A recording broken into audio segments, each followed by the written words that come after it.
पद्मश्री से सम्मानित प्रख्यात गायक कैलाश खेर इंदौर पहुंचे।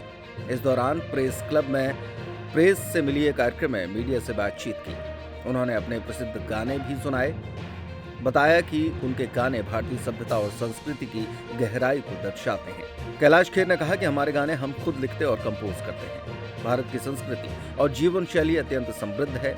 जब भी कोई बड़ा महोत्सव या धार्मिक आयोजन होता है, परमात्मा की प्रेरणा से हमारे अंदर नए गानों का सृजन होता है। महाकुंभ जैसे अवसर मानव जाति के कल्याण के लिए होते हैं। हमारा जीवन दर्शन ही ओम सेवा भवतु है, जो हमें दूसरों की भलाई के लिए जीने की प्रेरणा देता है। कैलाश खेर ने कहा कि हर किसी को कुंभ में जाना चाहिए। कुंभ में जाकर सत्यार्थ और पुरुषार्थ को पहचानना चाहिए।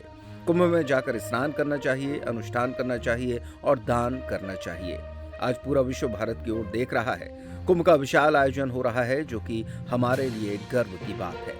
खाएं संगम में कर तीर्थ स्थावर जंगम में, हर हर हर नर नारायण है, यही आदि अंत परायण है।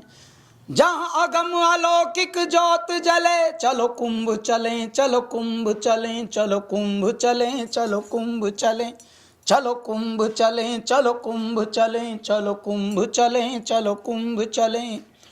अंजुलि में भर कर इस जल को हम अमृत से भर जाएंगे, है धार धार उद्धार लिए हम पल भर में तर जाएंगे। लिए मन में पावन भक्ति चलें, चलो कुंभ चलें, चलो कुंभ चलें, चलो कुंभ चलें, चलो कुंभ चलें। तो ये जो कुंभ चलें की एक बारंबारता है, मान लीजिए इसकी पुकार है कि चलाए वेती चराए वेती, एकला चलो रे, और तुरिया तुरिया जा, तुरिया तुरिया जा। तो ये जो जितने भी संत वाणी हैं, हमारे बड़े बड़े संत जितने भी हुए हैं, उनका भी यही हुआ है कि चलते चलो, चलते चलो। अच्छा, अब क्योंकि ये तो महाकुंभ की यात्रा है।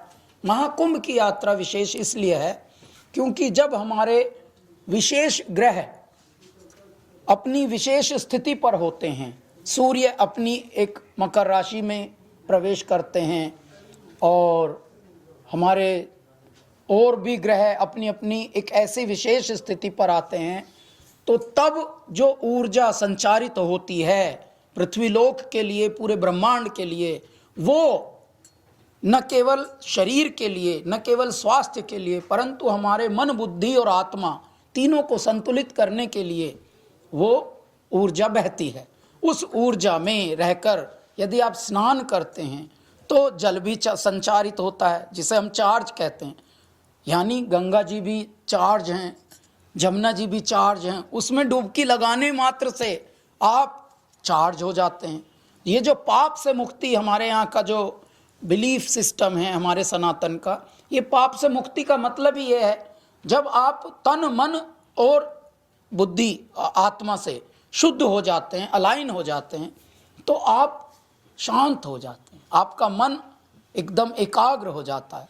और एकाग्र जब होता है तब थोड़ी आप पाप करेंगे, तब आप पुण्य ही करेंगे। तो इसलिए आपके मन को बदलने के लिए परमात्मा की ऐसी ऊर्जा संचारित होती है कि आप इतने पावन जब अवसर आता है तो उस पे इकट्ठे होकर स्नान करते हैं, ध्यान करते हैं और अनुष्ठान करते हैं, दान करते हैं।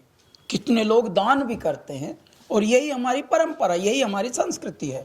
और इस बार का कुंभ जो है, इस बार का महाकुंभ, वो विशेष इसलिए है कि 144 साल के बाद ये वाला घड़ी आई है, जिसमें हम सबको ये परमात्मा की अनुकंपा मिली है कि 12 कुंभ के बाद, जो 12 कुंभ आए थे महाकुंभ, उनके बाद पूर्ण महाकुंभ ये आया 144 साल के बाद। अब ये इस वाली जनरेशन के लिए, जो इसको दृष्टा बन के, साक्षी बनकर देख रहे हैं, उनके लिए ये वाला कुंभ फर्स्ट और लास्ट, यानी प्रथम और अंतिम, ये कुंभ होगा। 144 साल तो अपने यहाँ कोई कहाँ जीता है भौतिक युग में, तो ये इसलिए विशेष है ये वाला महाकुंभ।